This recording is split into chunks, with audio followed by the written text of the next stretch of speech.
تھی کہ ہم اللہ کو بھولے ہوئے ہیں. ہم دنیا میں اتنے محو ہو جاتے ہیں, لوگوں میں اتنے کھو جاتے ہیں, انسانوں کی محبت کے پیچھے اتنا بھاگتے ہیں کہ ہمیں واقعی اللہ بھول جاتا ہے. پھر جب اللہ تعالیٰ انہی انسانوں سے ہم کو چوٹ لگواتا ہے, انہی کے ذریعے ہم کو توڑتا ہے, وہ اپنا سہارا چھوڑتے ہیں تو ہم گرتے ہیں, تو پھر ہم کو اللہ یاد آ جاتا ہے جو پہلے ہی آ جانا چاہیے تھا لیکن لوگوں نے ہمیں بلا دیا تھا. پھر وہ یاد آ جاتا ہے اور اس کی یاد میں ہی دلوں کو سکون ہے. الا بذکر اللہ تطمئن القلوب, سنو خبردار رہو, اللہ کے ذکر میں, اللہ کی یاد میں دلوں کا اطمینان ہے. یہ اطمینان اور یہ سکون اور یہ خوشی ایک ایسی خوشی ہے جو دنیا کی کسی بازار سے نہیں ملتی, یہ صرف یقین کی دولت سے ملتی. اور یہ یقین نقصان پہنچنے کے بعد, اللہ سے راضی ہونے کے بعد ملتا ہے کہ اس نے ٹھیک ہی کیا, اس نے اچھا کیا, میرا علاج تھا اس میں.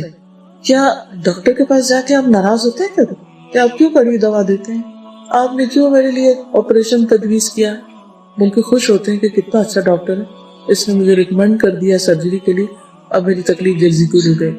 اور اگر وہ ریکمینڈ نہ کرتا, مثلاً آپ کے اندر کوئی لمپ ہے, آپ کے اندر کوئی ایسی چیز ہے کہ جس کو نکلنا چاہیے اور آپ کو پتہ ہی نہیں, کہ یکا آپ ڈاکٹر کے پاس جاتے ہیں, وہ آپ کو بتا دیتا ہے کہ آپ کے اندر بھی یہ بیماری پل رہی ہے, تو اس نیوز پر آپ ڈاکٹر سے ناراض ہو جائیں گے؟ ایک اچھا پیشنٹ کیا کہے گا کہ ڈاکٹر صاحب شکریہ, آپ نے مجھے بتا دیا, مجھے تو خود بھی نہیں پتا تھا, میں تو اپنے بارے میں جاہل تھی کہ میرے اندر اتنی بڑی بیماری پل رہی ہے. جب آپ اپنا بلڈ ٹیسٹ دیتے ہیں اور اس میں آپ کی بیماری سامنے آ جاتی تو آپ لیبارٹری والوں سے لڑتے جھگڑتے ہیں کہ یہ بیماری کیوں نکال کے رکھ دی. کیا کرتے ہیں؟ اس کو شکریہ ادا کرتے ہیں, شکر ہے کہ مجھے میری اندر کی بلا پتہ چل گئی, اب میں اس کا علاج کروں گی. تو جو رنج اور حادثے اور غم اور دکھ ہوتے ہیں نا, وہ ہمیں ہماری حقیقت بتا دیتے ہیں, وہ ہمیں ہمارا اصل دکھا دیتے ہیں, جس کے بعد ہمیں اپنی اصلیت پتہ چل جاتی ہے کہ کتنا کام کرنے والا ہے. میرے تو بھی ایمان کا لیول ہی بہت تھوڑا, میری تو بھی عبادات ہی ٹھیک ہے, میرا تو یقین ہی نہیں ہے اللہ پہ, میرا تو بھی توکل ہی نہیں تھا.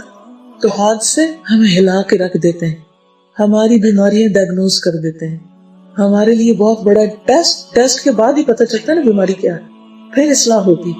تو اگر ٹیسٹ ہی نہ ہو تو اصلاح نہیں ہو سکتی, اور اگر اصلاح نہ ہوئی تو خرابیوں کا پلندہ لے کے اللہ کے حضور حاضر ہو گئے, پھر کیا بنے گا؟ کیا وہاں ہم ریپینٹ کر سکتے ہیں؟ کیا وہاں ہم اپنا علاج کر سکتے ہیں؟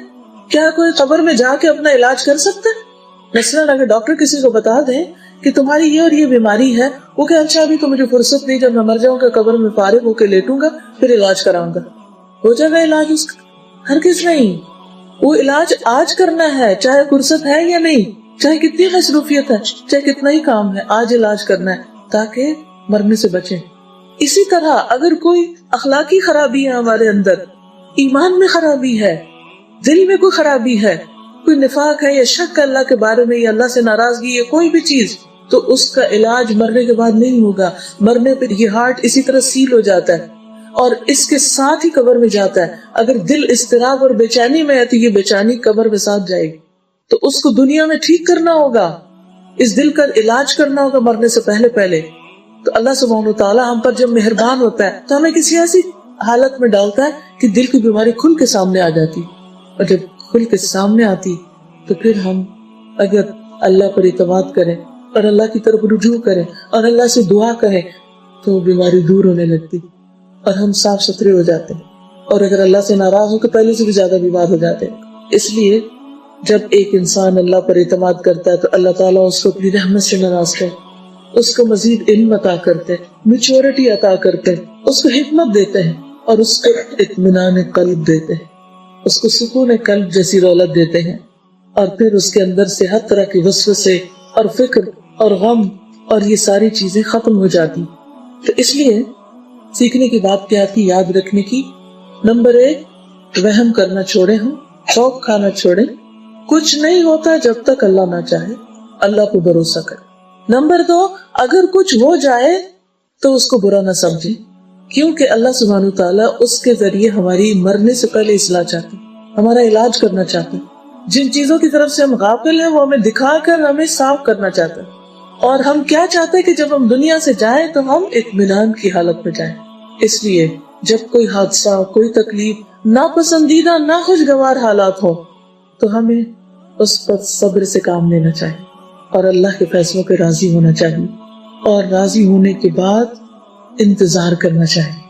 صبر انتظار کا نام بھی ہوتا ہے، جلد بازی نہیں۔ یعنی جب تکلیف آ گئی اور آپ نے سمجھ لیا کہ اللہ تعالیٰ مجھے کچھ دینا چاہتا ہے، کچھ سکھانا چاہتا ہے، مجھے کسی قابل بنانا چاہتا ہے، جیسے یوسف علیہ السلام کو اللہ سبحانہ وتعالیٰ نے پورے مصر کا بادشاہ بنانا تھا، تو وہ کنعان میں رہ کے، ایک گاؤں میں رہ کے تو نہیں بن سکتے تھے نا، ان کو ان ساری مشقتوں سے گزرنا تھا، پھر جا کے وہ تاج پہننا تھا۔ تو یاد رکھیے کہ اللہ تعالیٰ آپ کو کچھ دینے والا ہے، کیونکہ اللہ کا وعدہ ہے۔ 2 دفعہ یہ بات قرآن مجید میں کہی گئی، ان مع العسر یسرا فان مع العسر یسرا، تنگی کے ساتھ آسانی بھی ہے، پھر یقیناً تنگی کے ساتھ آسانی۔ اس لیے اس وقت کو جو آپ کا اضطراب اور بے چینی اور تکلیف میں گزرا ہے، اس کو صبر کے ساتھ گزاریے، جلدی نہ کیجیے، کیونکہ بعض اوقات جلد بازی چیزوں کو اور خراب کر دیتی۔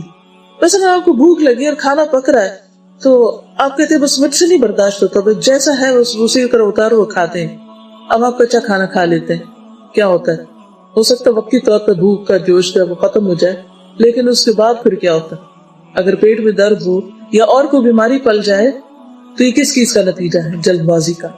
تو بعض اوقات کوئی بیماری آ جاتی تو ہم کہتے ہیں بس جلدی تو کوئی ایسی دوا مل جائے کہ جو ہم پئیں اور فوراً ٹھیک ہو جائے، انسٹنٹ ریلیف ملے ہمیں، یا ڈاکٹر میں ابھی دیکھ لیں، ہم تو ایمرجنسی میں کھڑے ہیں ابھی بھی نہیں دیکھ رہے۔